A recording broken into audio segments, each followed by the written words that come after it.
મહિલાઓની સુરક્ષા સલામતી અંગે જેનેફસી ઓડિટોરિયમ ખાતે મહિલા સશક્તિકરણ કાર્યક્રમ યોજાયો હતો। ભરૂચમાં Gujarat Narmada valley fertilizer and chemical limited company જેનેફસીએ 50 વર્ષ પૂર્ણ થતાં આ અવસર પર વિશેષ કાર્યક્રમનું આયોજન કરવામાં આવ્યું હતું, જેના ભાગરૂપે ભરૂચના જેનેફસી ઓડિટોરિયમ ખાતે જેનેફસી પ્રાચી હેલ્થકેર સેન્ટર અને એમજે એસોસિએટના સહયોગથી મહિલાઓની સુરક્ષાને ધ્યાનમાં રાખીને એક દિવસીય મહિલા સશક્તિકરણ કાર્યક્રમ યોજવામાં આવ્યો હતો। આ કાર્યક્રમમાં કોર્પોરેટ સેક્ટરમાં કામ કરતી અંદાજે 175 જેટલી મહિલા કર્મચારીઓને ઉત્સાહપૂર્વક ભાગ લીધો હતો। કાર્યક્રમ દરમિયાન મહિલાઓ માટે મહત્વપૂર્ણ વિષયો પર માર્ગદર્શન આપવામાં આવ્યું હતું, જેમાં ખાસ કરીને કાર્યસ્થળે મહિલાઓની સતામણી સામેના કાયદા, સેલ્ફ ડિફેન્સની તાલીમ, ઇન્ડસ્ટ્રીયલ સેફ્ટી, આપાતકાલીન જીવન બચાવ તાલીમ વિશે પ્રાયોગિક તથા માર્ગદર્શક સત્રો યોજાયા હતા। આ કાર્યક્રમનો મુખ્ય હેતુ મહિલાઓમાં કાયદાકીય જાગૃતિ વધારવાનો, આત્મરક્ષા માટે સજ્જ બનાવી અને આપાતકાલીન પરિસ્થિતિઓમાં યોગ્ય પ્રતિસાદ આપવા માટે તાલીમ આપવાનો હતો।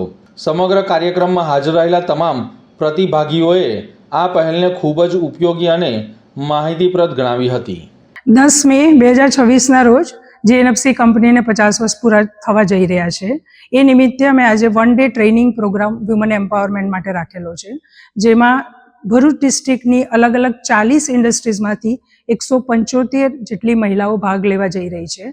આ પ્રોગ્રામ જીએનએફસીએ ડીશ ભરૂચ, પ્રાચી હેલ્થકેર અને એમજે એસોસિએટ્સના ઉપક્રમે આ પ્રોગ્રામ રાખેલ છે, જેમાં મહિલાઓને અલગ અલગ વિષયો ઉપર અમે લોકો ટ્રેનિંગ આપવા જઈ રહ્યા છીએ, જેમાં લીગલ અવેરનેસ, વુમન રાઇટ્સ ઉપર પ્રોગ્રામ છે, post preventive of sexual harassment અને ઇન્ડસ્ટ્રીયલ સેફ્ટી, સીપીઆર ટ્રેનિંગ વગેરે અલગ અલગ વિષયો ઉપર અમે ટ્રેનિંગ આપવા જઈ રહ્યા છીએ।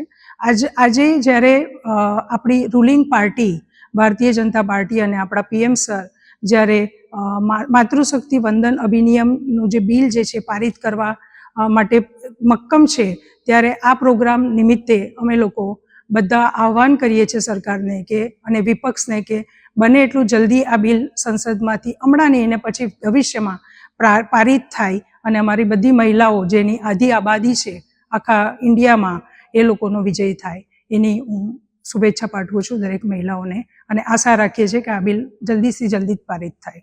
Thank you.